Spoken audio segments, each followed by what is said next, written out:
most of the opinion polling, not all, most of the opinion polling that's been conducted for newspapers or whatever since June the 23rd has essentially focused on what it is presumed is the choice that the United Kingdom will eventually face in the negotiations with the European Union, which is either do we wish to maintain free trade, so at least access to the single market, or do we want to limit immigration? And I'm going to show you where the public do stand on that choice. But of course, we shouldn't necessarily assume that public opinion is structured in the way that elite choices suggest that they ought to be. And that also, of course, the questions of immigration and of free trade are by no means the only issues that will have to be settled in our future relationship between the European Union.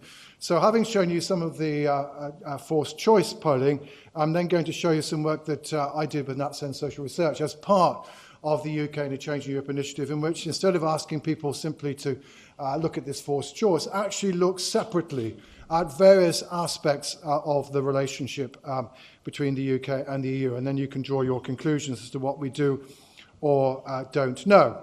So anyway, but let me go back to the forced choice initially.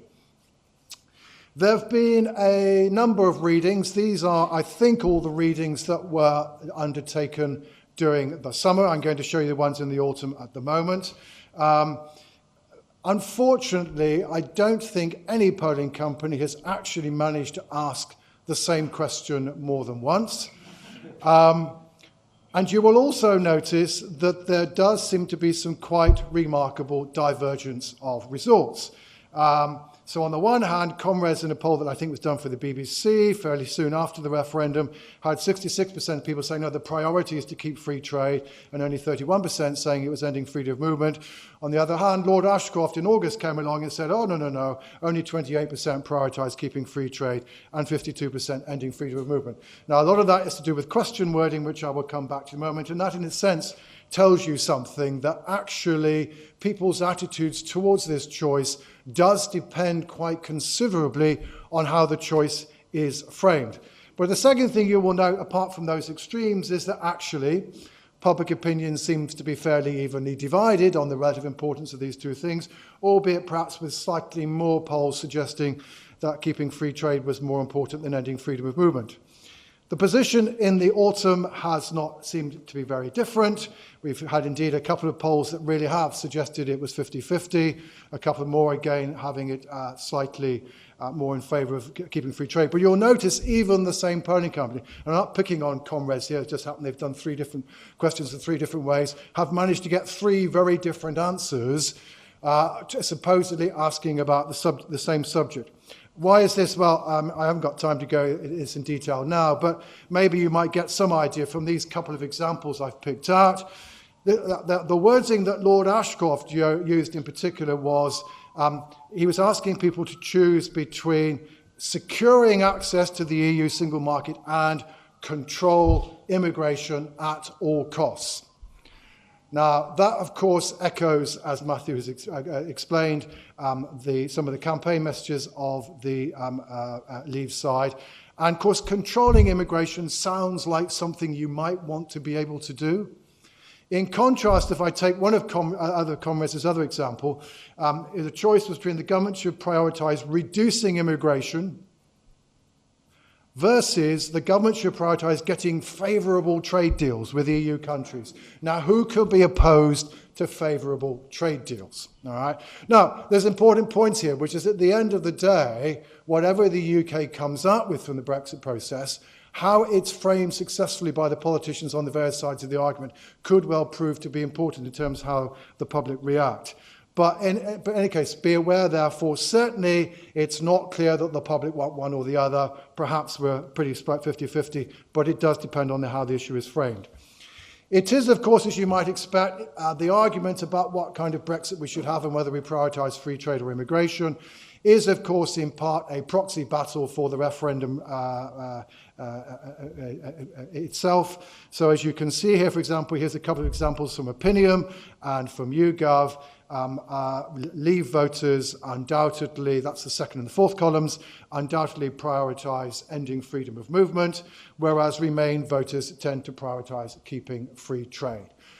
So that division on June the 23rd is now with us in the debate about Brexit. It's also, however, a partisan divide, as has already been pointed out. Actually, 2/3 of Labour voters did vote to Remain. In contrast, around 55%, maybe rather more, of Conservative voters voted to leave. And yes, therefore, although the division is not as stark, Labour voters, for the most part, are more likely to prioritise ending free trade than they are ending freedom of movement, whereas the opposite is true for the Conservative Party, something that I propose to come back to later on. There's been one other attempt in the commercial opinion polls to look at this, which is slightly different. It's been done by Anthony Wells, and I should say here is the one instance where actually the same questions, some of the same questions have been asked more than once, although not particularly this question of choice between free trade and immigration. Though unfortunately for Anthony Wells of YouGov, he's got exactly the same answer on 4 occasions. But let me show you what he was doing. So what Anthony was trying to do was, in a sense, to lay out 3 possible packages what the relationship between the UK and the EU might be. So one is effectively we go back to WTO rules. The second is that we have a Canada-style relationship whereby at least we have access to the free market in goods, though not necessarily services, but we are able to control still immigration. And then Norway, i.e. basically we sign up to EFTA. And as you can see, it appears from that the most popular of those 3 outcomes is the Canadian option, so not as close as Norway, but not to be completely separated out with WTO rules pertaining.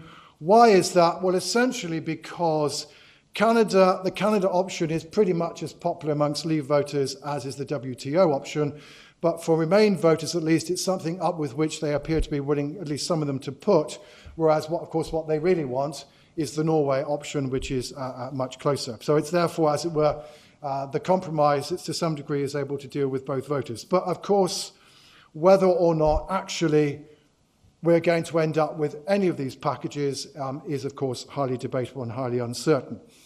And indeed, one clue that perhaps we shouldn't necessarily think about this as packages or indeed simply as a trade-off came from some of the polling that Lord Ashcroft did, in which he asked people to say, look, okay, here are a number of things that might happen.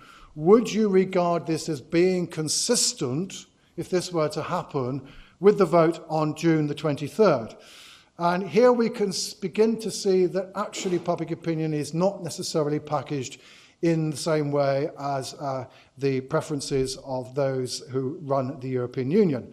So as you can see, on the one hand, not paying into the EU budget and having continued freedom of movement, these are regarded as things that would not be consistent with the Brexit vote.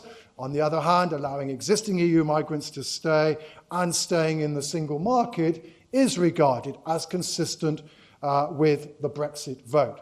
So evidently, we were already getting a clue here that actually voters want continued, in some sense or another, free trade with the European Union, but at the same time are pretty clear that they're no longer willing to play the rules of freedom of movement as they're currently constituted. Okay, so what then might we find out if we get at this a little differently? And what we did at NatSen Social Research is to get at this and do a number of things that were different. First of all, we said, you know what, how many people know what you mean by free trade or the single market or a customs union, all of which have appeared in a number of these polling questions and perhaps assume a great deal of knowledge on the part of voters. Second thing perhaps is we should also focus where possible, not on the abstract concepts, but where they might actually impinge on people's lives, such as, how do you feel if when you go back into the UK, you actually might be subject to a customs check, which is potentially an implication of not being out of the customs union? What do you think about us no longer following the European Union rules on mobile phone calls, which is one area where the European Union has been very active? And certainly, in particularly, not assume that voters accept the trade-off between free trade and immigration. And we're using a particular panel of voters that I'm happy to talk about in the Q&A. So, What we then did was basically to give voters 6 possibilities, which are not trade-offs, 6 of which we've labelled soft Brexit and 6 hard Brexit, though of course we did not label them that during the research, neither did we. We also interspersed them with each other. So, for example, we have here, item number 2 is an attempt to put passporting into plain English. Difficult. We also have, certainly here, the 5th item is meant to be free trade in plain English. As you'll see, we've also got the idea of following EU regulation, which might be regarded as important if we're going to continue to trade with the EU. And again, also not wanting to take as read elite assumptions about what the debate is about. We also said, well, let's just ask about the common fisheries policy, which nobody thinks we're going to stay in, but maybe public opinion is quite happy to stay in. Who knows, unless we ask them. So, how popular are these supposedly soft Brexit options? The answer is remarkably popular. Maintaining access, continuing to have free trade with the European Union is virtually a consensus point. Virtually everybody is in favour of that. Large levels of support for allowing EU citizens to stay inside the EU. 2/3 of people are saying, yeah, the EU regulations on the safety and design of manufactured goods are actually a rather good thing, and the city can relax. 63% of people are happy to maintain passporting. And actually, even 60% of people are happy to stay in the common fishery policy, though I'm not quite clear that our fishermen are particularly desperate to stay in it.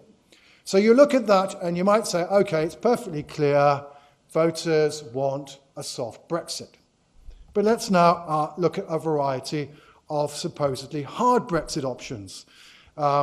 So, for example, if you look at the 3rd and the 4th option, the 3rd is the idea of the UK being able to limit immigration, and the 4th is to say, hang on, we just treat EU migrants or potential EU migrants in exactly the same way as non-EU migrants.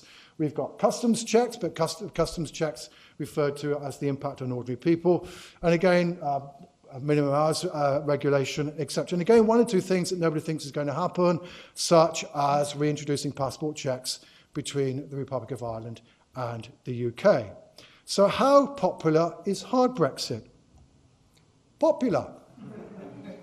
All right?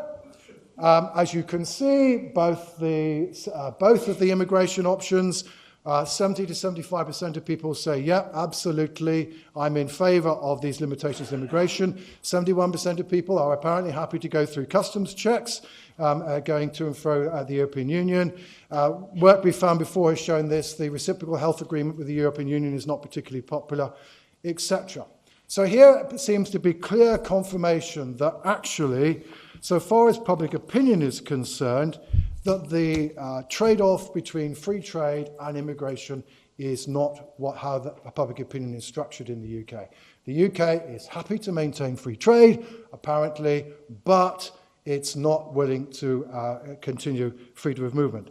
Now, you might be saying, oh, hang on, that's all fine, but maybe what you're really telling me is that it's the Leave voters are all in favour of soft Brexit, and it's the Leave voters are all in favour of hard Brexit, and the Remain voters are all in favour of soft Brexit, and once you break it down, we will see the division.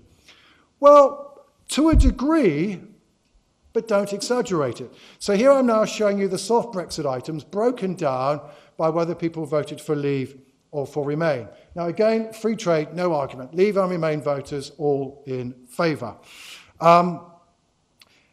Thereafter, undoubtedly, the Leave voters, who are the ones on the left-hand side, are always less likely to be in favour of these soft Brexit items than are the Remain voters, is what you might expect.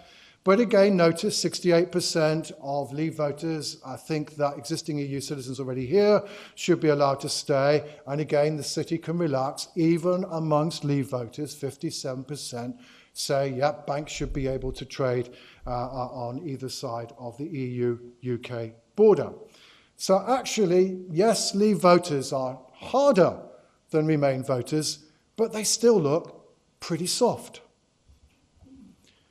And equally, yes, it's true that Remain voters are less keen on the hard Brexit options than are Leave voters. But again, notice particularly on immigration and on customs checks, a majority of Remain voters are in favour of limiting freedom of movement and are happy to have customs checks. This, by the way, should not surprise us. The proportion of people during the referendum who said that immigration would fall if we left the European Union was well above the 52% of people who voted to leave. And it was always clear there was a substantial minority of Remain voters who were voting Remain despite their views on immigration rather than because of them. Okay, that still does leave the question that at the end of the day, the UK may be faced with a hard choice. So what did we find on that? Well, what we did, we made a bit of a punt here. And we said, look, actually, let's pose this not so much in terms of what should be the government's priorities be, but actually, what should the UK do if it's faced with a tough choice that EU negotiators say it is going to be faced with? That is, if you want free trade, you're going to have to accept freedom of movement. And to mimic a certain well-known television programme, in those circumstances, is it deal or no deal? The answer is we are split on the subject, just as we were in the referendum. 51% say no deal, 49% say deal. And indeed, here, of course, is where, again, as you might expect from the previous data, is the division between Leave and Remain voters. 70% of Leave voters say no deal, 70% of Remain voters say deal. That, of course, then leaves the question as well, what, at the end of the day, will the UK government, as currently constituted, regard as its political imperative? And I would suggest there are two reasons as to why, perhaps at the end of the day, if it is faced with that choice, why the answer might be no deal. The first is indeed that the majority did vote to leave, and at the end of the day, a majority of Leave voters say no deal. But perhaps this is the other reason, which is if you actually break this down by Conservative and Labour voters, 65% of them say deal, but 60% of Conservative voters say no deal. And it may be that one of the lessons that Theresa May has taken away from the last 12 months is that if you're leader of the Conservative Party and you leave your party behind, your political career is at risk of being terminated relatively quickly. That, after all, is the mistake that David Cameron made, and perhaps, therefore, if forced to choose, Theresa May feel it's safer to go with a majority of her party's supporters than to go against them in the way that David Cameron did. So, anyway, I won't read through all of this. This is the conclusion to what I have to say. But a crucial message is that so far as the UK public opinion is concerned, we should not assume that it's framed in the way that EU negotiators want to frame the debate, point one. But on the other hand, if the UK is forced to choose, maybe the answer that the EU will get will not necessarily be the one that they are presuming that they would like to hear.